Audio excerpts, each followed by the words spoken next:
You're listening to the Fit Mind, Fit Body podcast, where we explore the connection between a fit body and positive mental health. And our big mission? It's to help 10,000 runners to develop fitter minds in the next 2 years. I'm your host, Michelle Frost. Let's get moving.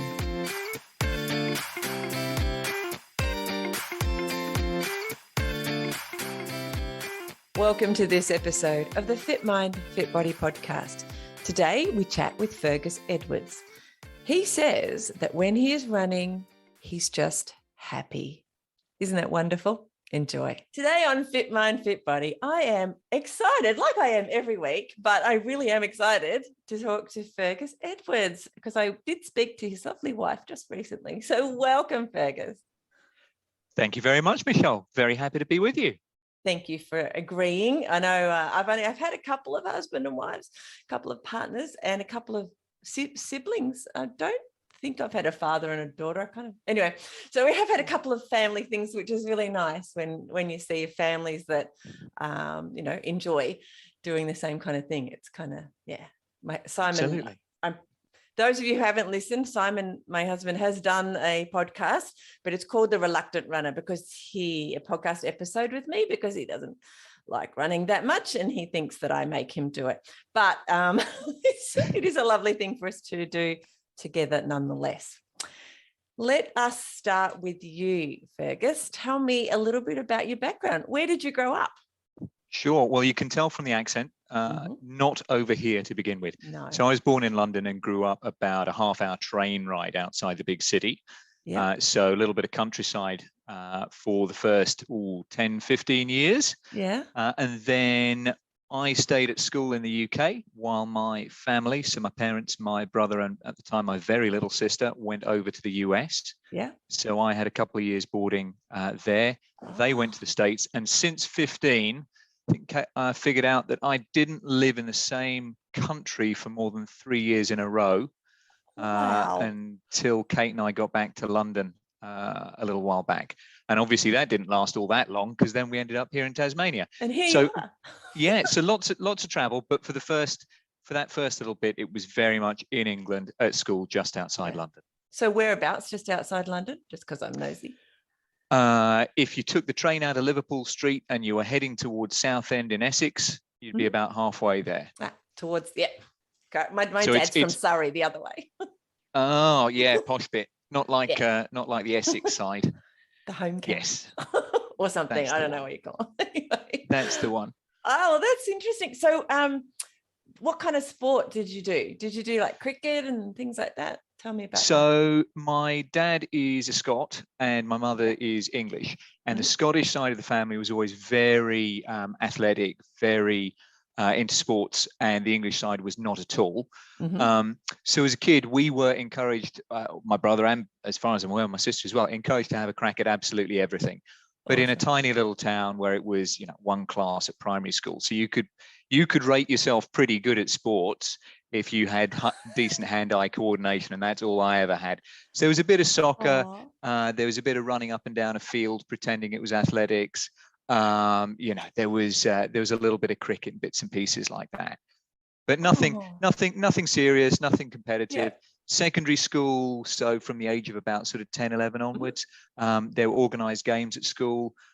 So you were off doing soccer, you were off doing athletics on a track, which was quite exciting. Again, a little bit of cricket. And I think my parents were very keen that there was always a social sport. So there was always a soccer team in winter, just so that we were mixing with other kids and just running around outdoors, really. And that was it. There was nothing more than that at all. I grew up on King Island, so that sounds a little bit like my school. I did very well actually at sports school, but there wasn't a lot of if you're the kid that can catch the tennis ball, you're doing pretty well. Yeah. I totally understand that. Did you your parents were they sporty, or did they do things as adults that were, outdoorsy, sporty type? My dad's side of the family, as I say, they were properly sporty. So my uncle actually signed as a professional soccer player when he was 18. Oh, wow.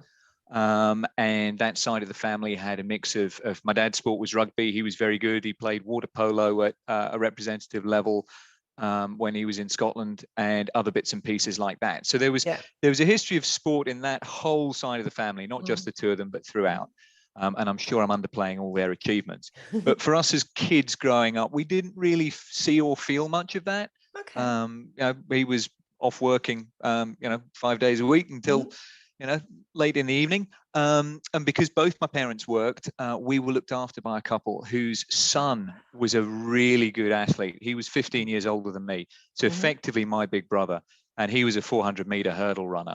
And he had copies of athletics magazines lying around all over the place. Wow. So we had a great example of someone who was very seriously into their sport when we were growing up, but it wasn't necessarily our parents.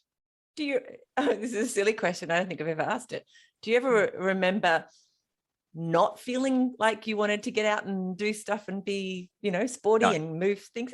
That's what I thought you'd say. My parents will tell a famous story that for about 15 years, if I was asked what my favorite book was, it was the Mr. Man book, Mr. Rush. Yes. Mr. Rush, if you've ever read it, I mean, it's a weighty tome, but Mr. Rush just runs around the whole place and he's too fast for all the jobs that he tries to get until finally he becomes a postman. And having succeeded as a postman, he then goes and sits and drinks pina coladas on a beach. So, there was a fair while where, that was the model I think I was going for as a kid. Oh, I love that. Okay, so you're in boarding school. Was there... I guess they tried to keep you fit and organised there too when it comes to the odd thing about boarding school for me was that I went for the last 2 years of school when the family moved to the US. So at that point, you kind of know who you are and what you're doing, and the fact that your folk aren't around is actually, you grow up a little bit earlier than you otherwise might do, but it feels about the right sort of time for things. So the big difference for me was that as I was at boarding school by myself, I was aware that I was about to go to university one way or the other. Yeah. And I started thinking about what a career might look like afterwards. Yeah. And there was a period for me for about 4 or 5 years where the career option or a career option was going to be the military. So I spent a couple of years at school getting ready in case I pursued either the Royal Marines or the Royal Parachute Regiment as a career. So I was really concerned to be fit and healthy, but it was not a case of getting fit and healthy to play sport in and of itself. Yeah. And so I had a slightly different attitude to being outside and to the way that I would want to be outside running around. I would want to be outside running around with a pack on my back or running up hills, because it was there was a good chance that was what my career was going to be. So you're very, I know a little bit about some of the things you've done in regards to running anyway. And it feels like you're really quite a driven person, but even from that young age, would you say that? You're quite driven, like, you have a goal and then you're quite driven to achieve that.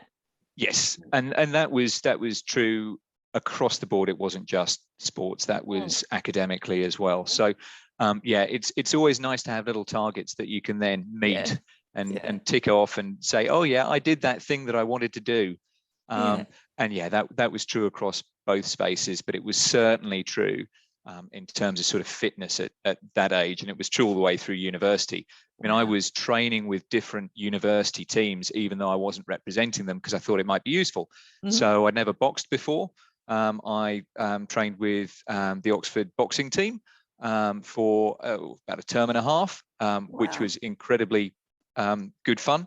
Never got to fight, unfortunately, but enjoyed the training. I learned to play rugby, which rugby union, not rugby league, which doesn't sound particularly odd, but I hadn't picked up a rugby ball until I was 15 years old, because I'd only ever been at a school with soccer. But I thought that's the sort of thing that, there's some physical training in there that I might need, so I'll do that.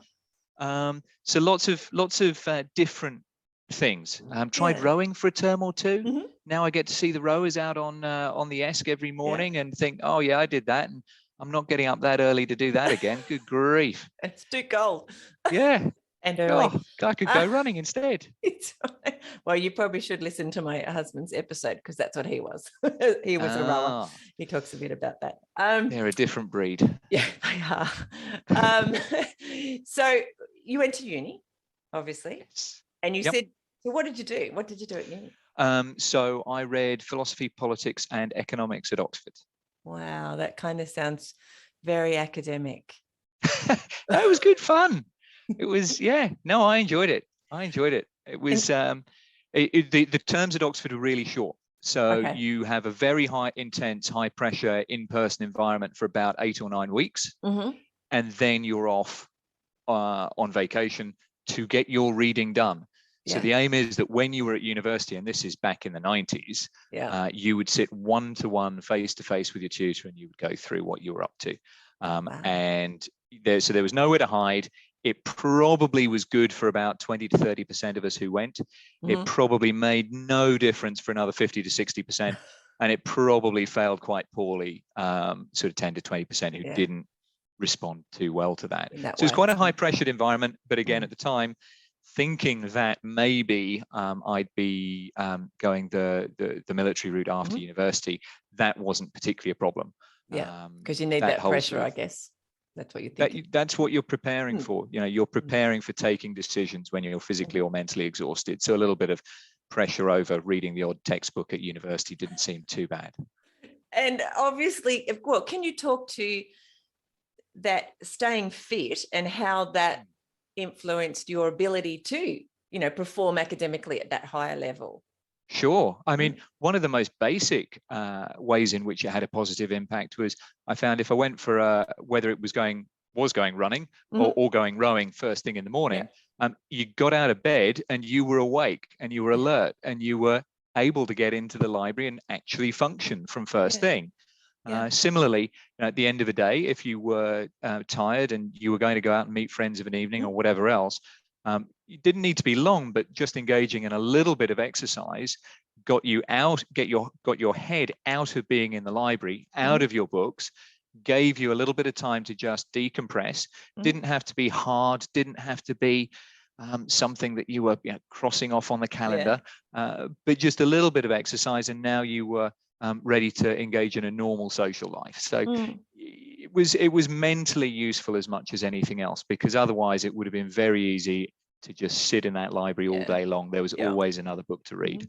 That's what I find, like being a self-employed person for, since 2002, it's very easy to just, I can't go for a run because I have these deadlines, or I have they're self-imposed deadlines, many of them, but it's that really, I actually think I talked to Kate about that too, like just that challenge of where does your work or study or whatever, where does that life, how do you draw those lines and say, okay, it's actually really important for me also to go for a run or go rowing or whatever, because it will enhance this other side as well. Like they all work together.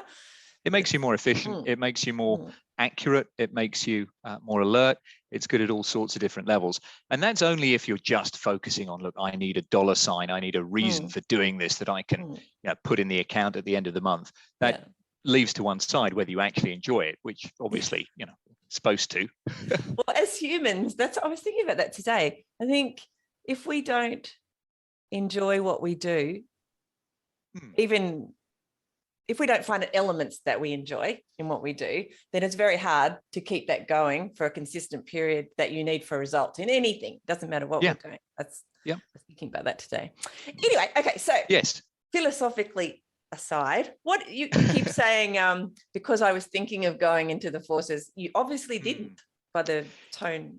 So I spent my 16th birthday at HMRC Lympstone, which is the training ground for the Royal Marines in the UK.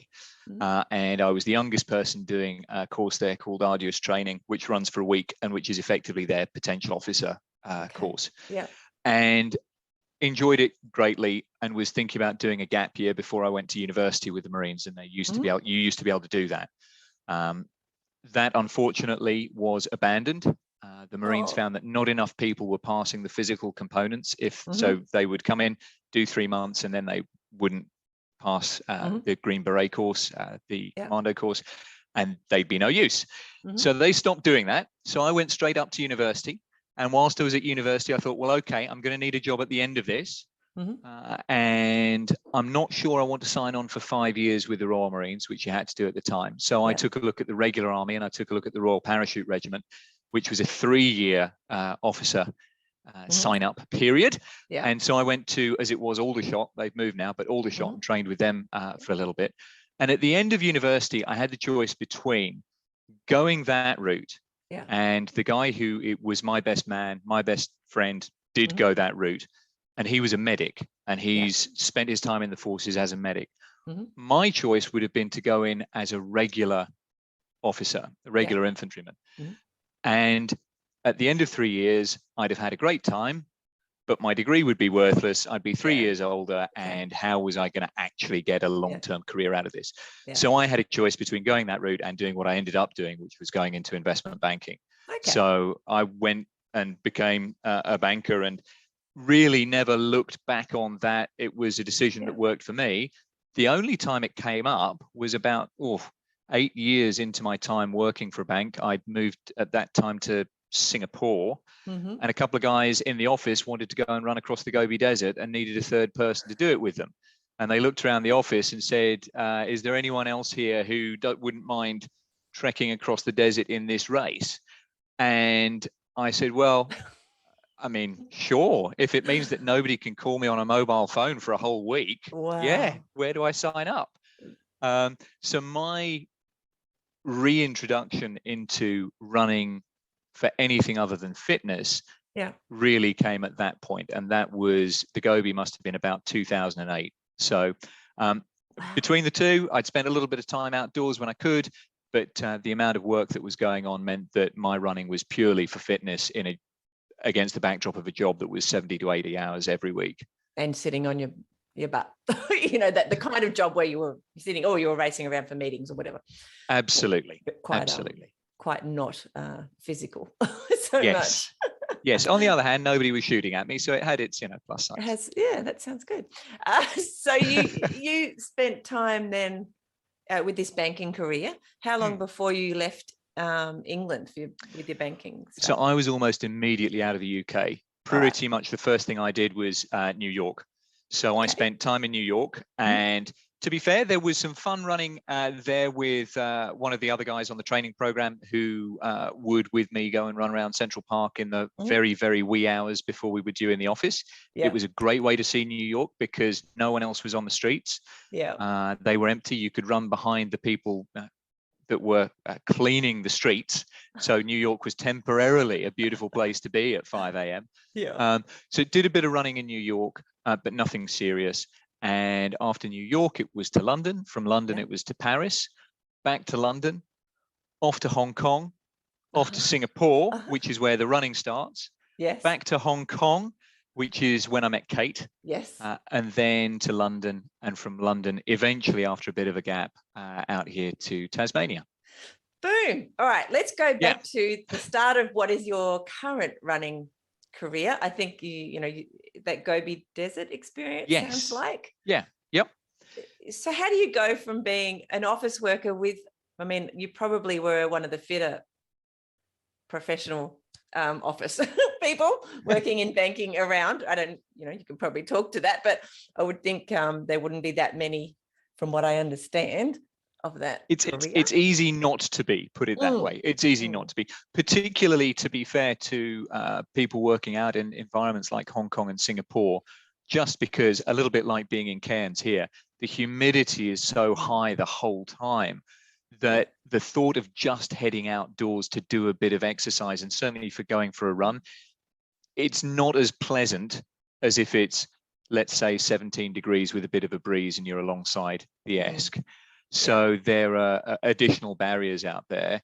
But yeah, once you're out there and running, less so in Singapore, more in Hong Kong, and I'm sure Kate would have told you all about it, Hong Kong is a great place to run. It's got a great trail network, it's got lots of hills, and it's a beautiful, beautiful island once you get away from the tiny little bit of city.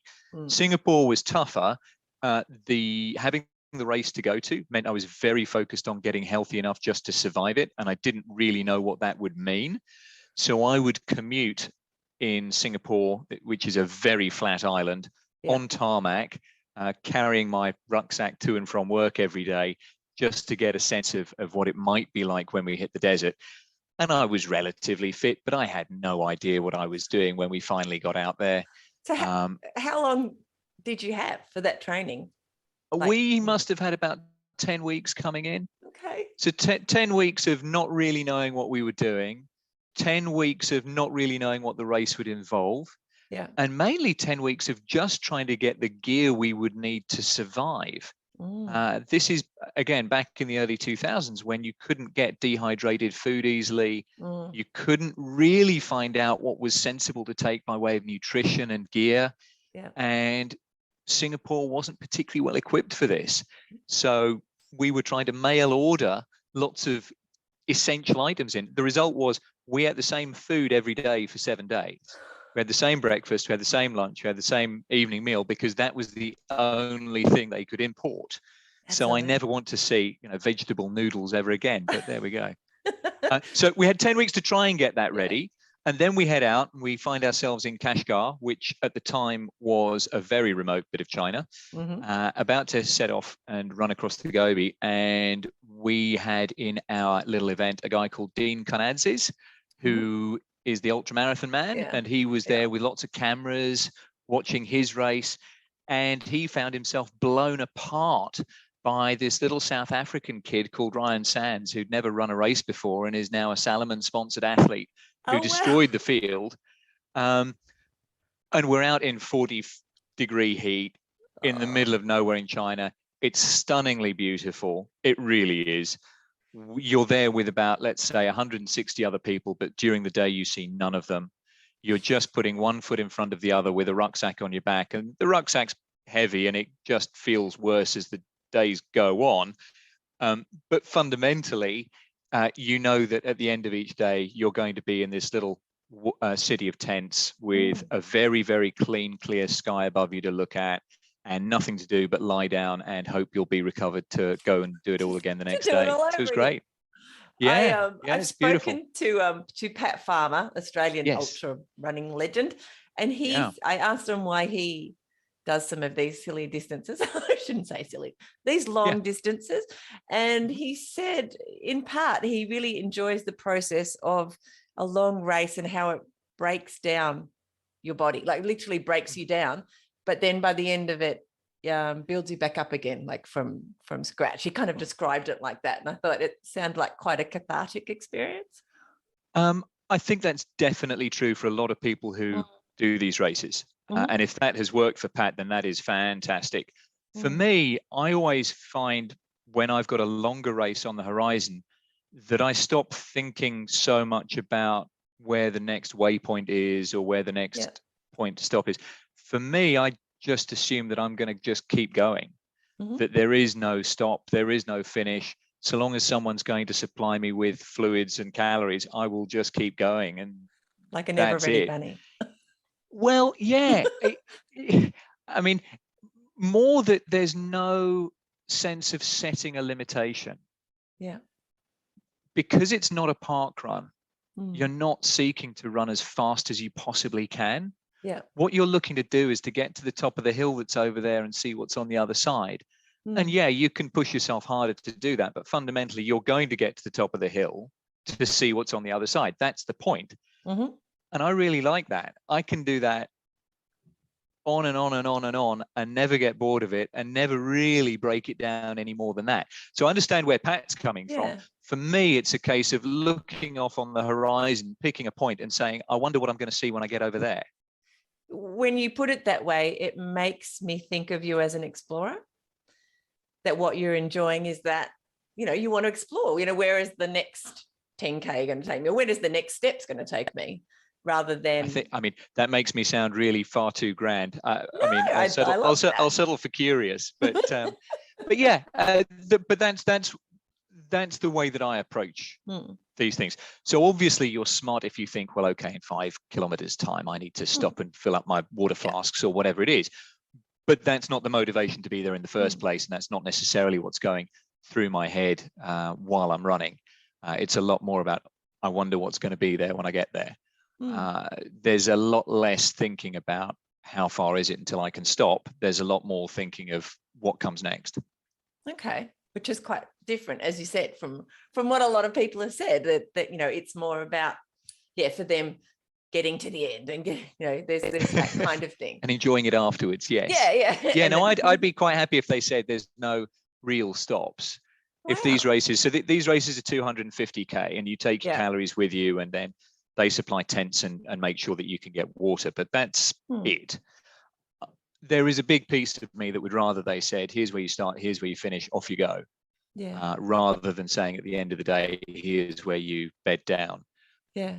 But that probably wouldn't be safe. It would be hard to set a course. There are an enormous number of practical reasons why that's not how these races work. Yeah.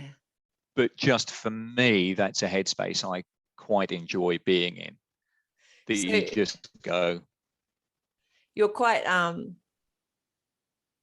would you say it's goal orientated when you put it that way? Because it's not the completion of the race necessarily that's your ultimate goal. It's being in movement.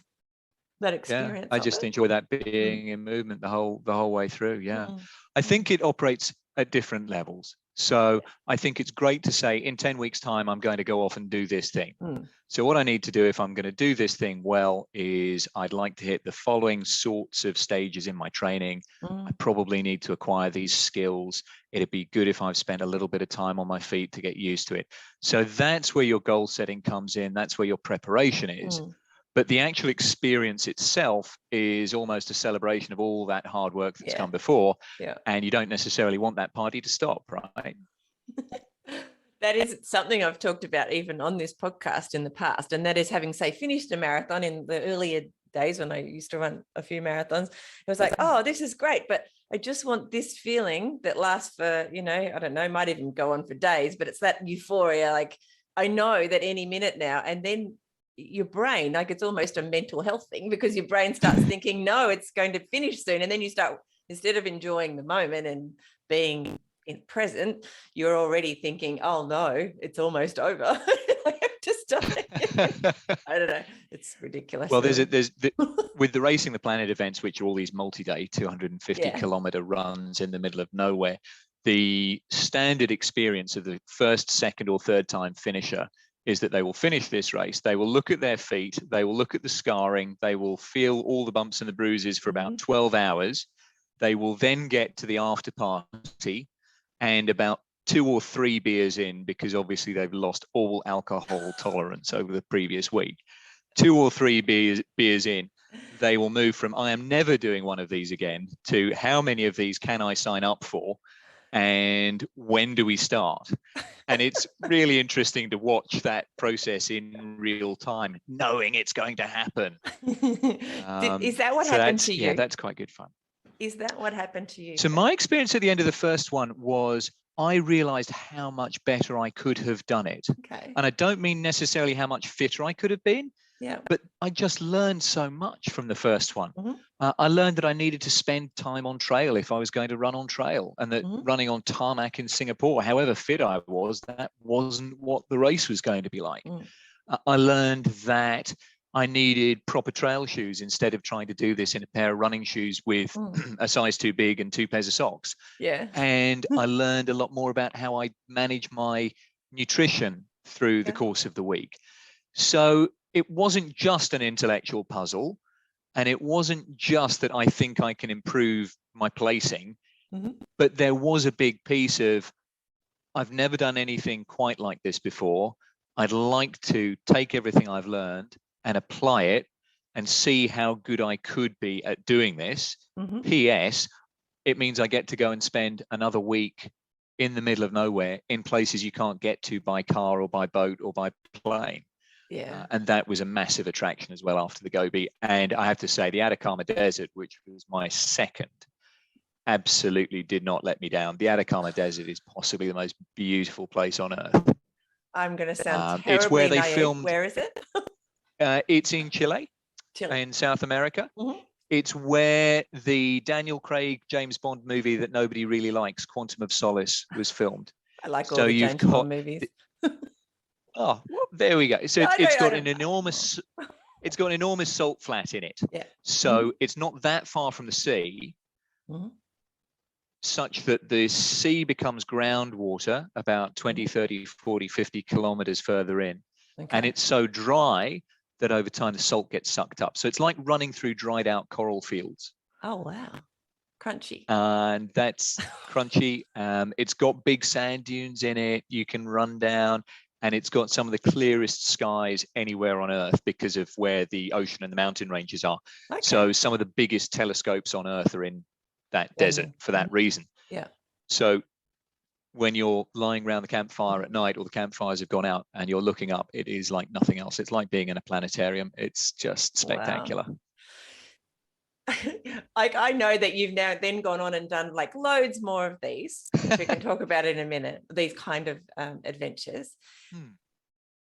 There are other ways to experience those things, but you choose to run through rather than go hiking or whatever, all of the other different ways. Why do you think you choose to run through and have these experiences that way rather than say hiking? Or some of that's a pretty simple, practical reason that you can do this on foot, and you can see more when you're running than if you're hiking. There certainly a lot of time I've spent out in the Alps. You're running around Alpine Trail, and you're seeing people who've got enormous packs on, and they've got all the clobber and all the Gore-Tex, and you realize they're going to spend 4 days covering a trail you'll cover in one. Yeah, you couldn't cover it in one if you were carrying all the kit they've got. So part of it's simple access. Part of it's also where we are in the world. So Kate and I, a couple of years ago, took ourselves up to Norway to learn how to cross-country ski. And there's no doubt in my mind that if that was on tap in the way it is in Norway, we would happily be seeing lots of crazy places on cross-country skis, but you just can't do that many places in the world, or at least not many places that we've been. We have a tiny so some of it's of just availability.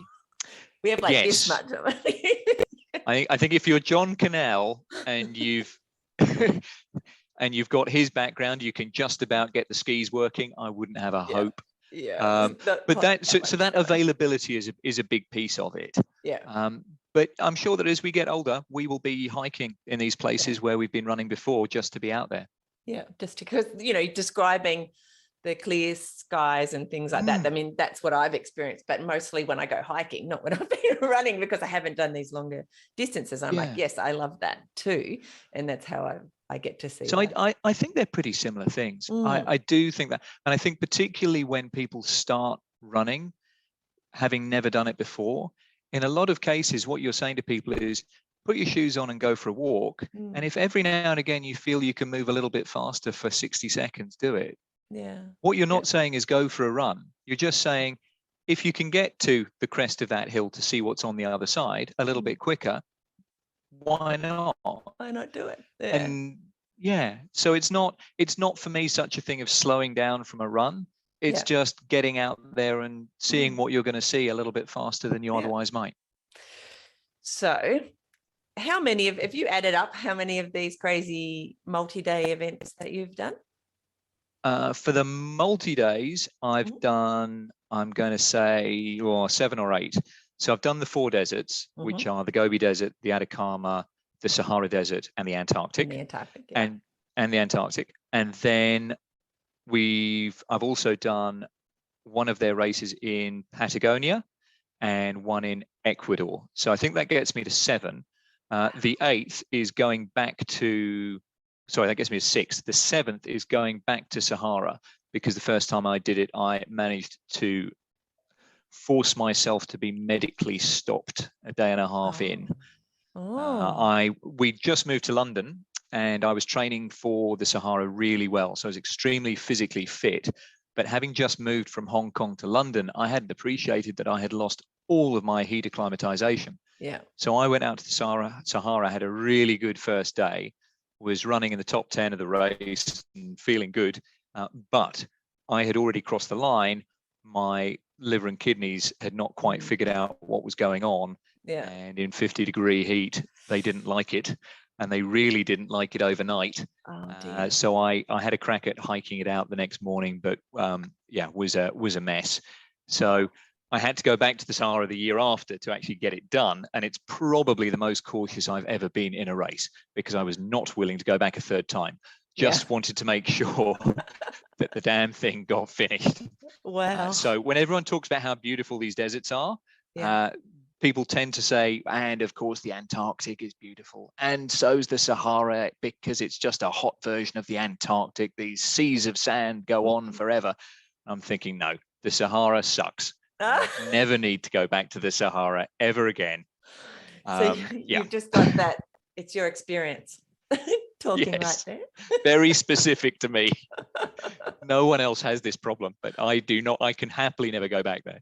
On a very sort of basic level, we talk here about, injury and things like that. And that sounds like a time, and whether we listen to our bodies enough. Yeah. It sounds like that was a time when you did, listen, or eventually. Maybe it took longer than I mean, my body was talking to me really quite loudly in the form of all sorts of its internal bits and pieces becoming external. One of the issues with the Sahara was that shift in training meant that what I would normally have been listening for in my body wasn't able to signal to me. Because I'd spent so long training in hot weather and hot environments in Singapore and in Hong Kong, where you are out running in 35, 45 degree heat so frequently you get used to it. I simply had assumed that when I was hot in the Sahara, my body would be coping with it in the same way. And so I just didn't look at the little flashing bulb on the dashboard, because it wasn't normally a problem. But it was that time round, and ultimately it was a decision taken out of my hands by the medical team, which was, that's what they're there for, and that was great, and no harm done, because that can be quite serious. I mean, we know people who have, been very, very seriously injured on those races from something quite similar. So to that extent, I'm extremely glad I took the advice and stopped when I did. So, moving forward to right now. Yes. Well, so I did all those. So I did all the multi-day things, and then they take up a lot of your holiday time, right? Because you can't just fly out to Kashgar. There's no direct flight. And at the time, I had a job that would let me take 1-2 week holiday a year, and then everything else was dotted around the place.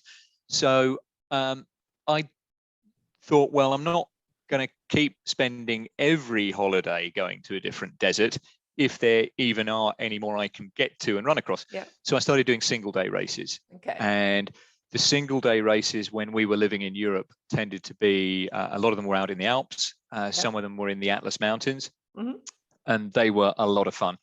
And they are really the backdrop to a lot of the trail races here in Australia.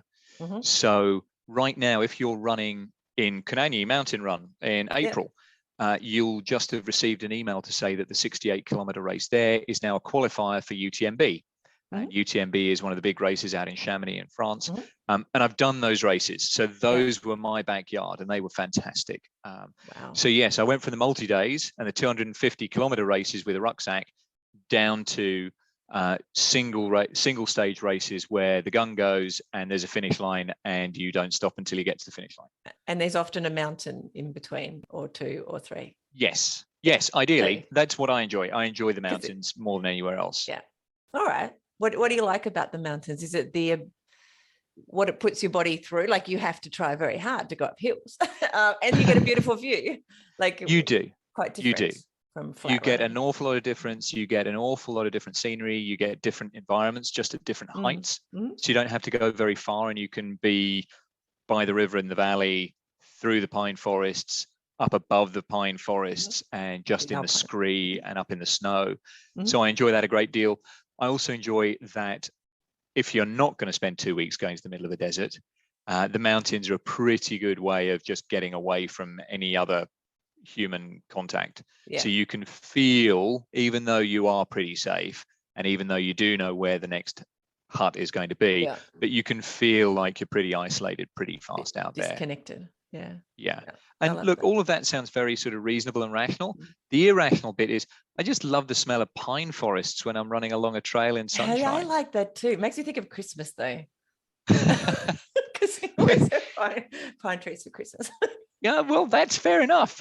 Yeah, it just reminds me of time out, other trails I've been on and other places I've been running. It's yeah, I absolutely love that, and you get a fair amount of that around there. Yeah. So, oh, I imagine. So it's still, I guess, for the mere runner like me. Yeah.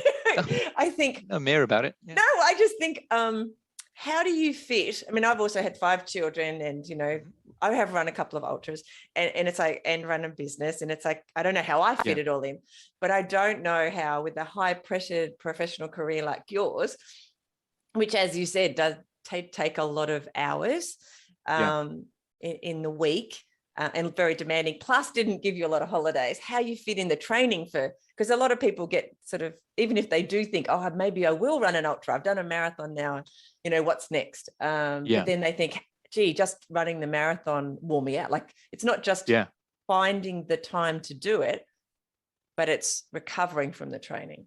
That makes sense? The single biggest piece of advice for someone who's moving up into the ultra world is that you probably want to forget about the super fast or the super hard workouts you might have been doing if you're training for a 5K or a 10K. Instead, you're thinking, how good can I get my cardiovascular system?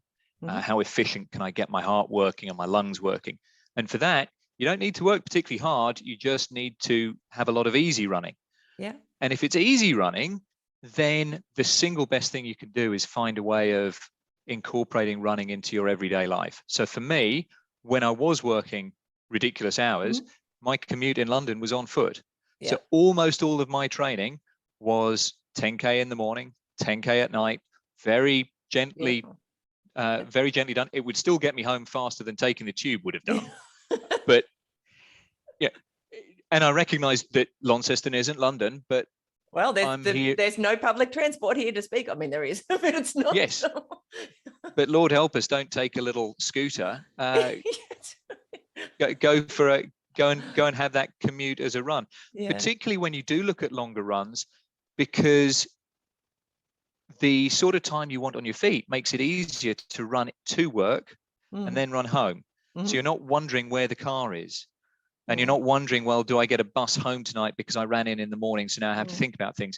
If every other day or every 2 days a week you run to and you run home, that's quite a lot of time doing quite a lot of useful mileage.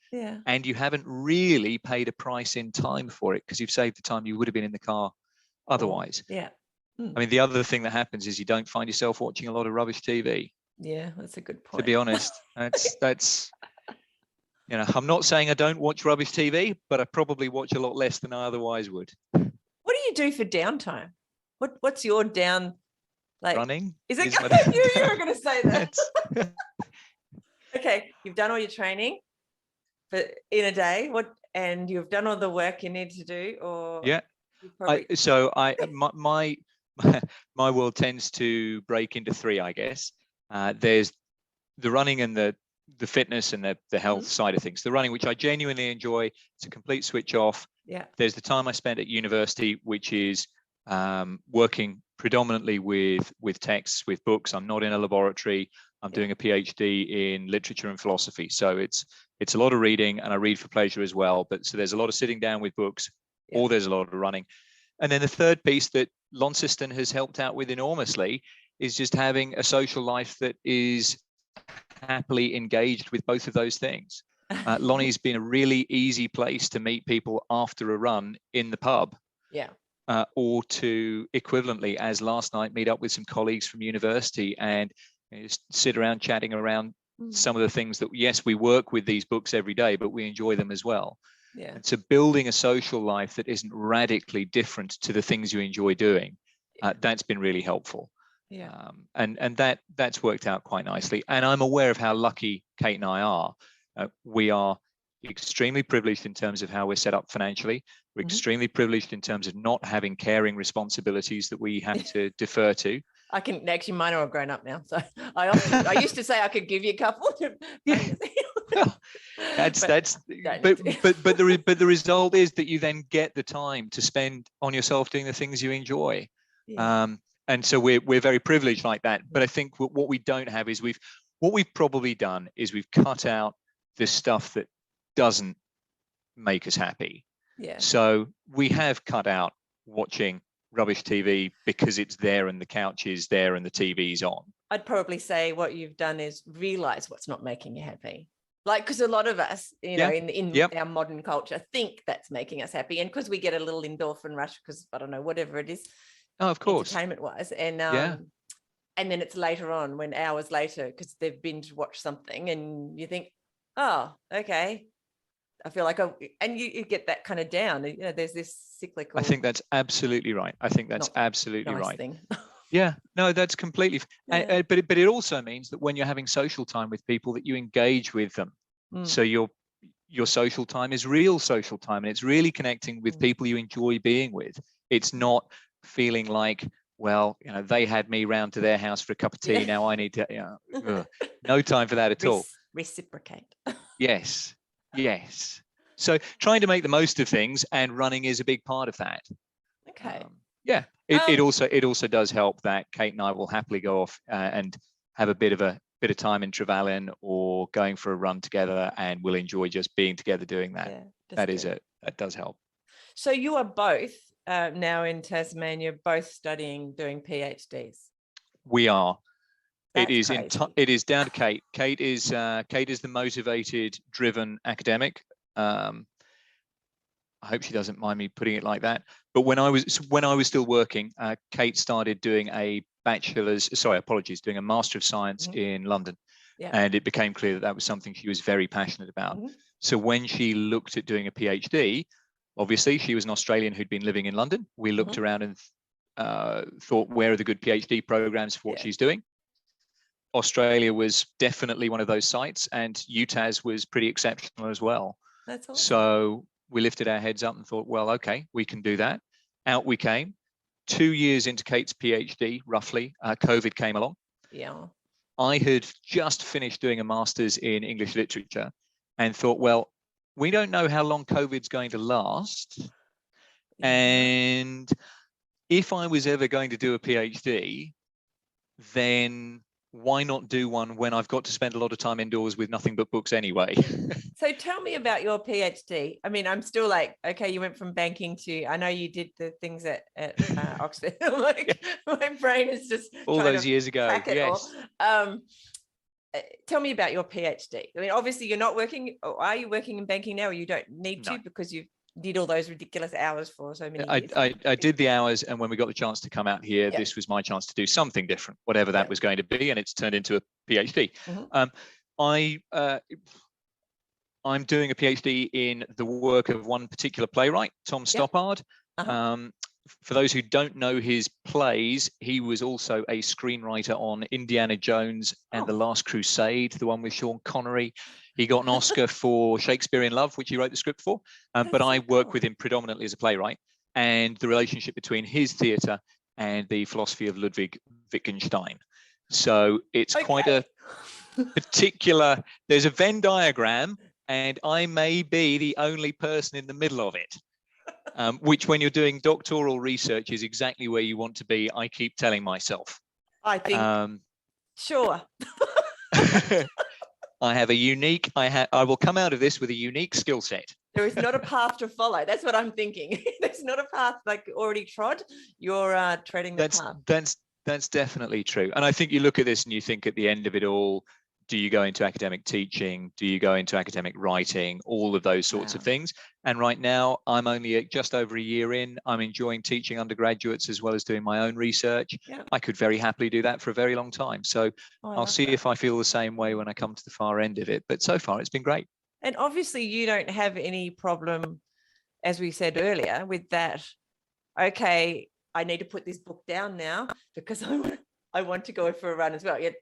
You're able to chop up your life in whatever way. How do you do that? Do you, like, I'm looking over there because I've got a whiteboard where the week is chopped up, and actually do have walking and meditating, running and meditating actually scheduled in my calendar so that I don't put anything else in there.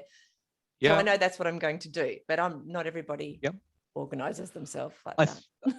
For me, I find it really useful to have a distinct space for work. So as soon as I could get back onto campus, I've come back onto campus.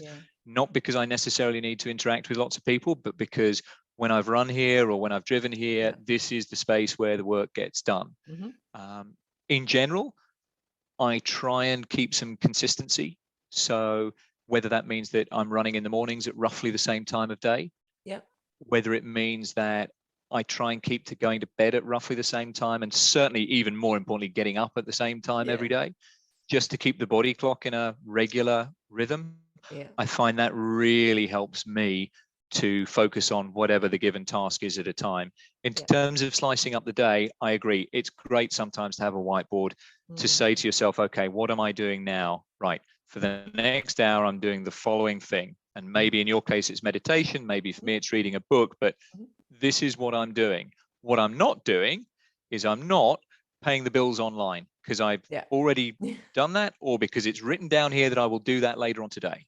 So not freeing up your brain so you're not doing 15 things at once is quite helpful. That distraction stuff that we are so it's so prevalent now in our culture, and I'm just as guilty. Like I'll be just as, I'll just go, like you just said, pay the bills, and that just what I'm like, yes, that's what I do all the time. I'm like, it's so easy to distract yourself off even the things you really want to do, and I suppose I find that frustrating in my own life, and so finding ways for myself to do it takes a bit of practice. When I stopped working on a trading floor, it probably took me a year to work myself back into a state where I could read a book.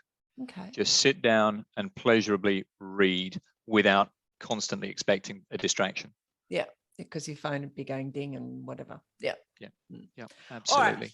Let's before I want to wrap it up a little bit, although I think I could just talk to you for like hours and hours because you're fascinating, very interesting. Tell me, like right now, what does your running look like? Like, what are you doing on a regular basis? Have you got a goal? Is there a race that you're heading towards? So I will run Kanani in April, but the real focus is to try and work towards a 24-hour race.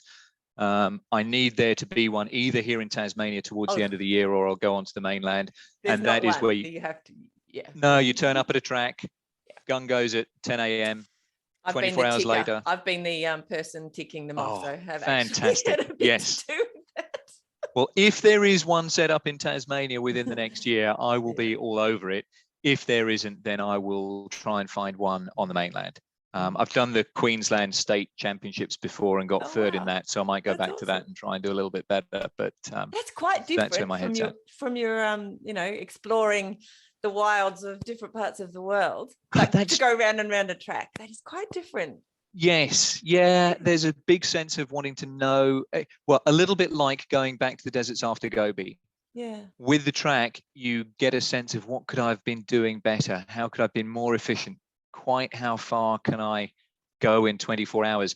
Knowing that the distance I cover in that last 30 minutes is just as valuable as the distance I cover in the first 30 minutes. So there's a lot of that going on, and that I find quite exciting. What do you think about when you're out there? What is it? Different things? I find it really easy to get into a flow state. So I often won't really realize how long I've been out there. I have to have a watch that buzzes at me to remind me to eat or drink, because I'll lose any sense of time. I'll just be out there running. What I try and do on every run is, even for an easy run, I'll try and spend just 1 minute in the run thinking about why this session now, and what am I doing with this training session. So it might be a run where I just want to run easy, but I'll still spend 60 seconds thinking about my body. Am I properly relaxed? Have I thought about relaxing my shoulders and everything else? Then there'll be some sessions which I'm doing them as speed sessions, or I'm doing a hill session. And I think very early on in that session, okay, what are we doing today? Okay, I'm doing 3 uphills, hard, 8 minutes, and then I'm jogging down. Okay, what does that feel like? How do I want to execute those uphills? So I'll be very focused, not for long, but there will be that point of focus in those runs. Aside from that, I'm happy to just flow and just enjoy, not think. Blank is not really the right word for what's going on in my head. It's different even from that. Wow. I quite enjoy just looking down at the watch and then realizing, oh, that's been about 45 minutes then, has it? Look at that. Yeah. Time just flew. Yeah, absolutely. Or flowed, maybe. Has flown. Yeah, it has flown. What do you, well, one thing I did want to, before we go, I wanted you to reiterate the thing that you did last year in Tasmania that nobody else has done, as far as you know, because I thought that's kind of cool. That's a cool yeah. So last year, obviously tail end of COVID, thinking travel might not happen. I went and ran all of the ultra races in Tasmania in a calendar year. That was really so cool. I'm sure there are other people who've done all those races and probably done races that don't exist and have probably run more kilometers and everything else.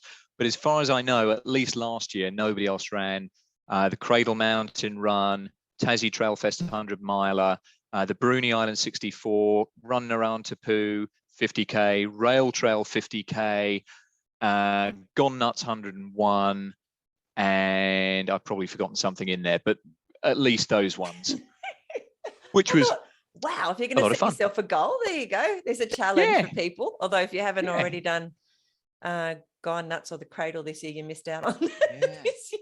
Well, Amy Lamprecht is killing it, having won both of them, amazing. Right? Yeah, she's incredible. So we'll see what she does this year. It's great to watch from the sidelines. Cheer her on. She's incredible. If you didn't run, if you hadn't taken or gone to the Gobi Desert, for example, and taken on running as you have in this part of your life, what do you think your life would be missing? So what is it giving your life, I guess, if you want to, from a positive perspective? Sure. I mean, I would hope that if I wasn't running, I'd have found something active to do. So I suppose the question is really, if it wasn't running, but I was, I don't know, on a road bike or in the gym, what would I be missing? And I think I'd be missing just the pure joy I find out in the mountains. Yeah. I'm just happy. It's not onerous. I don't need to schedule it in. I just enjoy being out there. And that sense of just, when you next see a 2 or a 3-year-old kid who's just figured out how to run and they're semi-toddling and they're semi-running across a big green field for the first time, that's kind of me out there. And I'm not sure how else you can get that feeling. Well, it comes back to, I talked to someone the other day on the podcast, and I think there is an innate sense that we were all born to run. Like, obviously some people had it more challenging for different reasons, but I think, and when we do get into that flow state, it just feels right and wonderful. And you don't need a reason for that, right? We're just meant to be able to run, and so we do. And it feels good when we do. It's just our current cultural way to exist, which is a little bit against that. If we were all just sitting around watching telly and things like we talked about before and didn't make the time to go out and it's unlikely that we evolved to sit in a chair in front of blue light for 13 hours a day. This is definitely true. For a lot longer in the history of humans, we were running away from danger or running towards food or whatever. Absolutely. We were running. Otherwise we didn't survive. So the people before us, our ancestors all were good runners. Otherwise they wouldn't be our ancestors, because they would have got eaten or died of starvation. So days. That's my theory. And on that happy note. There's the great Chris McDougall book, Born to Run, which runs through all of that, and it makes sense to me. The idea that you can keep moving, and that's a happy spot, therefore, to be in. Find a flow. I think we could speak for many hours, and maybe we'll need to do a part 2. Maybe I'll get both you and Kate on together, actually. Oh, fantastic. That would be fantastic. I would love that. Find out which of us was telling the truth. I know. That's right. We've set you up. Before we go, though, because I unfortunately have a thing to get to, I'd love some tips from you for beginner runners. So for beginner runners, I would say 3 things. First thing, every evening, find your trainers and put them by the front door. Just do that. Don't worry about gear. Just put a pair of trainers by the front door. Second thing, when you are out of the door with those trainers on your feet, you don't have to run anywhere, but make sure you go out the door for at least 10 minutes. Yeah. And if you're out the door for at least 10 minutes with a pair of trainers on your feet, at some point you will want to go a little bit quicker, and that is great. And then the third thing is, once you've got used to doing that every now and again, don't do the same thing twice. So if you walk to the letterbox and back on day 1, then walk somewhere else on day 2, or find a bit of a path in trail on day 3. Because what you don't want as a beginner is to think that running just involves doing the same 2 kilometers to and from your front door. So if you do those 3 things, trainers on, out the door, doing something different to yesterday, you'll be right. I love that. Thank you. Not at all. Thanks for your time. Before we go, and my dog just barked, is there anything about running that you want to throw in before we close up that we haven't sort of covered? No, that pretty much covers it. If you come away from this podcast thinking that running makes people happy, that's about as good a tagline as I can possibly leave you with. It definitely does. Well, I'd like to say a massive thank you for giving me some of your time, Fergus. I do appreciate it. And it was awesome to get to know you. I knew that it would. I will get you in cake because you're amazing. Anyway, thank you for your time. Don't go. I will say a quick goodbye off the recording as well. But thank you. Thank you for listening to the Fit Mind, Fit Body podcast. I'd love to talk to you about your running journey.